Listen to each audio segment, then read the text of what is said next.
আজকে রাত্রে আমি পেঁয়াজ আলু পোস্ত বানাচ্ছি, আপনারা দেখুন। তেলটা গরম হওয়ার পরে আমি অল্প করে কালো জিরে ফোড়ন দিয়ে দিলাম।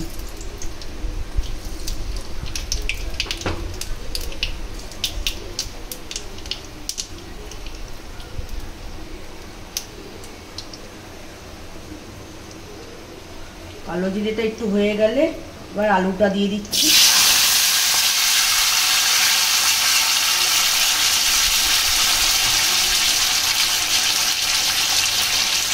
আলুটা দেওয়ার পরে পেঁয়াজটাও দিয়ে দিচ্ছি।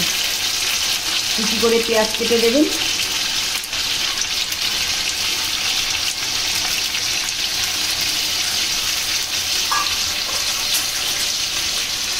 তারপরে একটু নাড়িয়ে নিচ্ছি।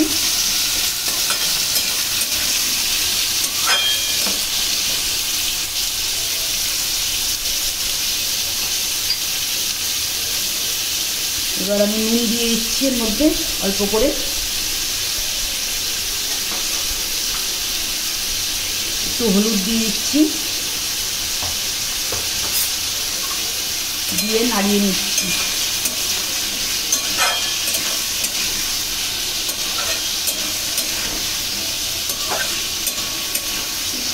নাড়িয়ে নেওয়ার পরে এটা হালকা আছে, এটা জিনিসটা ঢেকে দেবেন যাতে এটা ভাপে সেদ্ধ হয়ে যায় আলু আর পেঁয়াজটা।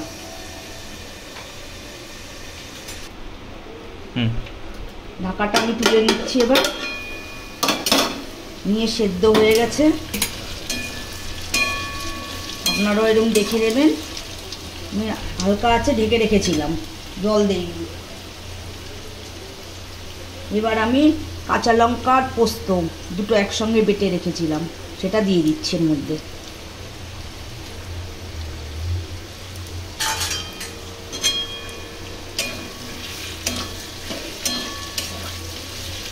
দিয়ে আপনারা নাড়াচাড়া করে নেবেন।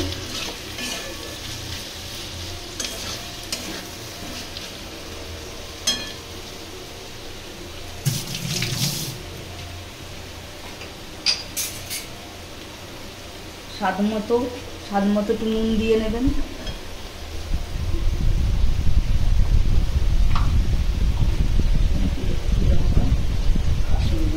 একটু কাশ্মীরি লঙ্কার গুঁড়ো দিয়ে নেবেন কালারের জন্য, কালারটা ভালো আসবে।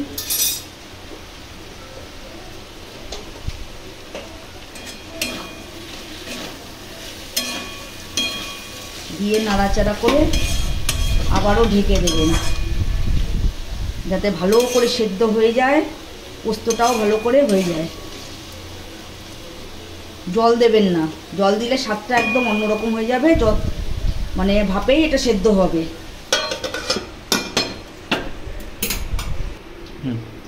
ঢাকা দিয়ে রেখেছিলাম, এটা ঢাকনাটা এখন তুলে দেখছি সেদ্ধ হয়ে গেছে কিনা। হ্যাঁ, আলুগুলো সেদ্ধ হয়ে গেছে। এবার আপনারা একটু নাড়া দিয়ে নেবেন। একটুও জল দিইনি এর মধ্যে, জল দিলে স্বাদটা অন্যরকম হয়ে যাবে। এটা ঢাকা দিয়ে একদম ভাপে সেদ্ধ করবেন, তাতে স্বাদটাও ভালো হবে, খেতেও ভালো লাগবে। আর জল দিলে অন্যরকম স্বাদ হয়ে যাবে। হয়ে গেছে এটা, নাড়াচাড়া করে একটু হালকা চিনিও দিতে পারেন যদি ইচ্ছে হয়, বা নাও দিতে পারেন। অনেকে পছন্দ করেন চিনি দেওয়াটা, সেটা দিতে পারেন আপনি। আবার যদি মনে করেন যে চিনি দেব না, তাহলে নাও দিতে পারেন। আমি চিনি দিচ্ছি না, এবার নামিয়ে নিচ্ছি।